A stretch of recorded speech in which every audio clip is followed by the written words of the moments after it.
మాదిగలకు సంబంధించి విశ్వరూప మహాసభ ఉందో ఆ సభకు మోదీ వస్తున్నాడు కాబట్టి బీజేపీ పార్టీకి ఎంఆర్పీఎస్ లేకపోతే ఇక్కడ ఉన్నటువంటి మందకృష్ణ మాదిగను లేకపోతే ప్రొఫెసర్ కాసిం మీద కూడా అక్కడ స్టేజ్ మీద ఉంటే వీళ్ళందరూ కూడా మా యొక్క ఉద్యమాన్ని తీసుకుపోయి తాకట్టు పెట్టిరనేటువంటి నినాదం కూడా బయటకు వస్తే అలాంటి వాళ్ళకి ఏం చెప్తారు?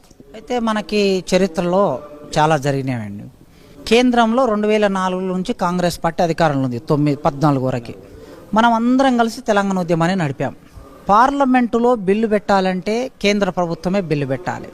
కేంద్ర ప్రభుత్వం బిల్లు పెట్టాలంటే కేంద్రంలో కాంగ్రెస్ అధికారంలో ఉంది. కాంగ్రెస్ అధికారంలో ఉంది కనుక టీఆర్ఎస్ పార్టీ కాంగ్రెస్తో పొత్తు పెట్టుకున్నది. 2004లో పెట్టుకున్నది, 9లో పెట్టుకున్నది. సోనియా గాంధీని 100 సార్లు కలిశారు. ఉద్యమ నాయకులు కలిశారు, ఎన్జిఓలు కలిశారు, మేధావులు కలిశారు, ప్రజలందరూ కోరుకున్నారు. అప్పుడు మరి తెలంగాణ ఉద్యమాన్ని సోనియా గాంధీకి తాకట్టు పెట్టిందని అనుకున్నామా మనం?